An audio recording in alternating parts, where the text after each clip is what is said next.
Last episode के and पे हमने देखा था कि मुंडो जो होता है वो लड़की बनकर वहां पर पहुंच तो जाता है वीआईपी रूम में, लेकिन वहीं पर सबसे पहले वूनतान पहुंच जाता है और वूनतान उसे आकर पकड़ लेता है। वो समझ जाता है कि ये एक लड़का जो लड़की बनकर जहां पर आया तो उसका हाथ पकड़कर खड़ा होता है और कहता है तुम जहां पर एक लड़के हो और लड़की बनकर मेरे सामने खड़े हो, है जहां पर तुम्हें डिस्गाइज करने की क्या जरूरत पड़ी थी? तुम्हें जहां पर किसने भेजा है जो तुम मेरे इतने करीब आया? क्या तुम एक असैसिन हो? क्या तुम मुझे मारने के लिए आए हो? जबकि हमारा बेग मुंडो उसे कहता है कि नहीं ऐसी कोई बात नहीं है, तुम जहां पर गलत समझ रहे हो, तुम जहां पर मुझे हर्ट कर रहे हो, मेरा हाथ दुख रहा है। तो इसी के साथ ही वो सोच रहा होता है कि इसकी जो स्ट्रेंथ है वो एक सुपर ह्यूमन स्ट्रेंथ है, क्योंकि इस वक्त ये ए लेवल का हंटर और एक लेवल का हंटर जो है वो बी लेवल के हंटर को बड़ी आसानी से सुप्रेस कर सकता है। सिर्फ एक लेवल का फर्क भी जहां पर किसी को भी बहुत ज्यादा स्ट्रॉन्गर और बहुत ज्यादा कमजोर बना सकता है। तो इसी के साथ ही यहाँ पर वूनतान उसे कहता है कि जल्दी से बताओ कि जहां पर नैनयांग क्या प्लॉट कर रही है। मुझे पता है कि जहां पर नंबर 3 नहीं तुम्हें भेजा है, उसने जानबूझकर तुम्हें मेरे करीब भेजा है, वो यहाँ पर कौन सी प्लानिंग कर रही है मुझे तुम्हें बताना होगा। तो मुंडो सोच रहा होता है कि मुझे लगता है कि मैं बहुत ही बुरी तरह से फंस चुका हूं। इसे लगता है कि शायद मुझे यहाँ पर इस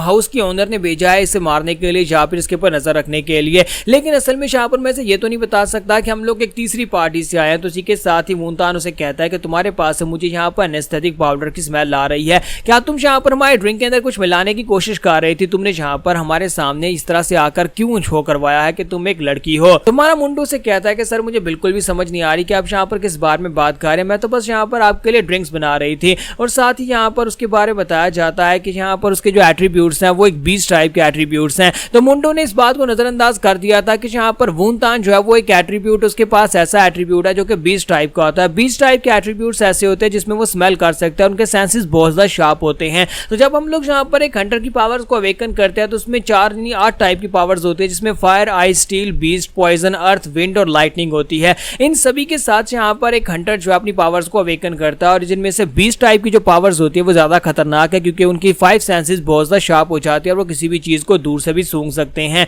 जैसे कि यहाँ पर मुंडो के पास फार्मासिस्ट के स्किल्स हैं, लेकिन उसमें यहाँ पर वो पॉइजन भी बना सकता है। इसी तरह यहाँ पर बीस्ट टाइप के जो लोग होते हैं वो यहाँ पर किसी को दूर से स्मेल करके बता सकते हैं। तो वूनतान उसे कहता है कि अभी भी तुम यहाँ पर मेरे सामने झूठ बोल रहे हो, जबकि मुझे यहाँ पर एनेस्थेटिक पाउडर की स्मेल आ रही है तुम्हारे पास से, और साथ ही इस अल्कोहल के अंदर से जो वाइन तुम बनाने की कोशिश कर रहे थे इसके अंदर से भी यहाँ पर पॉइजन की स्मेल आ रही है। मुंडो से कहता है कि सर आपको कोई गलतफहमी हुई है, मैं यहाँ पर आप जैसे एक बहुत ही पावरफुल हीरो को कैसे यहाँ पर वाइन के अंदर जहर डालकर दे सकती हूँ? मुझे लगता है कि ये स्मेल आपको मेरे कपड़ों से आ रही होगी, क्योंकि मेरे कपड़ों के ऊपर वाइन गिर गई थी, क्योंकि थोड़ी देर पहले मैं उल्टी करके आई थी इसी वजह से। तो इसी के साथ ही वूनतान उसे कहता है कि तुम्हें लगता है कि मैं इस बात पे भरोसा कर लूंगा? और साइड के ऊपर हमारी एलिस बैठी होती है और एलिस ने वहां पर वाइन पी होती है जिसकी वजह से उसे उल्टी हो जाती है, और वहीं पर वो वूनतान के ऊपर ही उल्टी कर देती है और उल्टी जो होती है उसके ऊपर गिरती है। तो बाकी के सभी लोग चलाकर कहते हैं कि अचानक से इस कमीने ने क्या कर दिया, इसने उल्टी कर दी है। तो पूरे टेबल के ऊपर उल्टी कर देती है जिसकी वजह से वूनतान को बहुत ज्यादा बुरा लगता है। तो वूनतान कहता है कि इन लोगों को उठाकर बाहर फेंको, कमीने कहीं के इन लड़कियों ने यहाँ पर उल्टी करके सारे का सारा मूड खराब कर दिया और साथ ही टेबल भी खराब कर दिया, चलो दूसरे वीआईपी रूम में चलते हैं।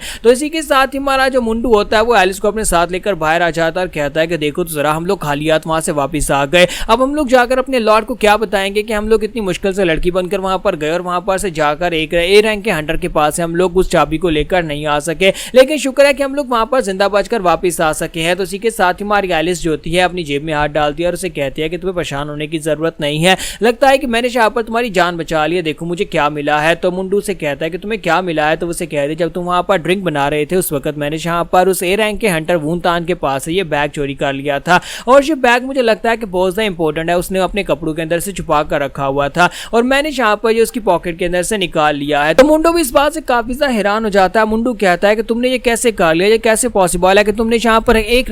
ए रैंक के हंटर के जेब के अंदर से इस चीज को निकाल लिया, क्योंकि ए रैंक के हंटर्स जो होते हैं वो इतनी आसानी से किसी को भी अपने करीब नहीं आने देते, और उसने यहाँ पर इस बात को महसूस कैसे नहीं किया। और साथ ही वो सोच रहा होता है कि मुझे समझ नहीं आई कि इस लड़की ने ये कैसे किया। मैं तो सोच रहा था कि ये एक डी रैंक की हंटर है, इसी वजह से मैं बॉस के सामने चिल्ला कर कह रहा था कि मैं इस डी रैंक की हंटर को अपने साथ लेकर नहीं जाऊंगा, और उसकी एबिलिटीज भी सिर्फ चोरी करने की है। एक कोई बी रैंक का या फिर ए रैंक का हंटर जो है वो बड़ी आसानी से इसको दूर से पहचान लेगा, इसलिए ये मिशन को फेल कर देगी। मैं कह रहा था कि मुझे अकेले वीआईपी रूम में जाने दो, मुझे इस लड़की की काबिलियत के ऊपर भरोसा नहीं था, लेकिन मुझे लगता है कि यह लड़की वाकई में बहुत ज्यादा काबिल है। इसके साथ ही पास के सीन में जहां पर हमारा मुंडो चिल्ला कर कह रहा होता है कि मैं इस लड़की की काबिलियत के ऊपर भरोसा नहीं कर सकता क्योंकि ये एक डी रैंक की है। तो इसी के साथ ही हमारा जिनवॉन से कहता है कि तुम्हें लगता है कि ये एक बी रैंक की हंटर है या फिर डी रैंक की हंटर है, तो ये यहाँ पर किसी के पास चोरी नहीं कर सकती। अच्छा ठीक है, मेरे बारे में बताओ कि तुम्हें क्या लगता है कि मेरा रैंक क्या होगा? तो वो उसे कहता है कि मास्टर मुझे लगता है कि तुम्हारा रैंक कम से कम ए रैंक तो होगा ही, क्योंकि तुमने यहाँ पर मुझे हराया जो कि बी रैंक का हंटर हूँ, तो फिर तुम एक ए रैंक के हंटर हो। तो इसी के साथ ही मैं जिनवोन उसे कहता है तो फिर ठीक है, मुझे लगता है कि अगर यहाँ पर मेरे जैसे एक ए रैंक के हंटर के पास चोरी कर सकती है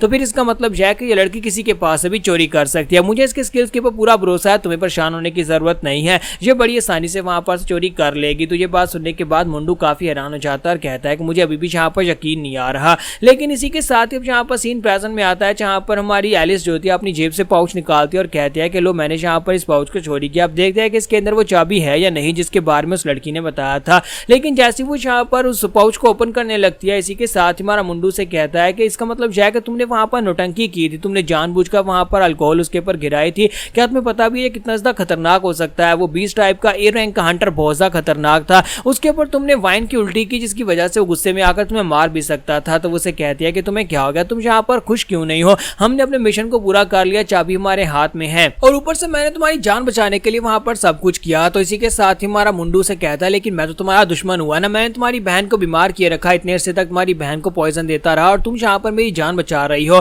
तो इसी के साथ ही एलिस उसे कहती है कि हाँ मैं तुमसे बहुत ज्यादा नफरत करती हूँ और मैं तुमसे गुस्सा भी हूँ, लेकिन क्या करूँ, ये मिशन हमारे लिए बहुत ज्यादा जरूरी है और मैं जिनवॉन के लिए ये सब कुछ कर रही हूँ। अगर जिनवॉन जहाँ पर मेरी जगह के ऊपर होता तो वो भी ऐसा ही करता, वो भी तुम्हें बचाने के लिए यही सब कुछ करता, इसी वजह से मैंने यहाँ पर तुम्हें बचाने की कोशिश की थी। तो मुंडो से कहता है कि मुझे इस बात की बहुत ज्यादा खुशी और तुम्हारा बहुत बहुत शुक्रिया, तुमने यहाँ पर मेरी जान बचा ली। तो इसी के साथ ही एलिस से कह दिया क्या हो गया, तुम यहाँ पर कम से कम मुझे थैंक यू तो बोल ही सकते हो, तुम यहाँ पर शर्मा क्यों रहे हो? तो इसी के साथ ही उसे कहते हैं अच्छा ठीक है बस भी करो, हम लोग यहाँ पर इस पाउच को ओपन करके देखते हैं कि इसके अंदर क्या है। तो जैसे वो यहाँ पर उस पाउच को ओपन करके देखने लगते हैं, इसी के साथ पीछे की दीवार टूट जाती है और वहां पर से वूनतान निकल आता है। तो हमारा मुंडू कहता है कि मैंने यहाँ पर एक बात को ओवरलुक कर दिया और वो बात ये थी कि 20 टाइप के हंटर्स जो होते हैं वो अपनी स्मेल को बहुत ज्यादा दूर तक पहचान सकते हैं और वो अपनी चीजों को लेकर बहुत ज्यादा पॉजेसिव होते हैं, इसी वजह से वो अपने पाउचेज और अपनी चीजों के ऊपर अपनी स्मेल की छाप छोड़ देते हैं। जैसे यहाँ पर एलिस ने उसके पास से पाउच को चोरी किया, इसी के साथ ही वो 20 टाइप का हंटर यानी वूनतान उसको स्मेल करते करते जहां तक पहुंच आया है और इसी के साथ ही वहां पर पहुंच आता है और कहता है कि तुम्हें क्या लगा था कि तुम लोग इतनी आसानी से मेरा पाउच चोरी करके ले जाओगे? मुझे पहले तुम दोनों के ऊपर शक था और तुम लोगों ने यहाँ पर मेरे पास से चोरी करने की कोशिश की है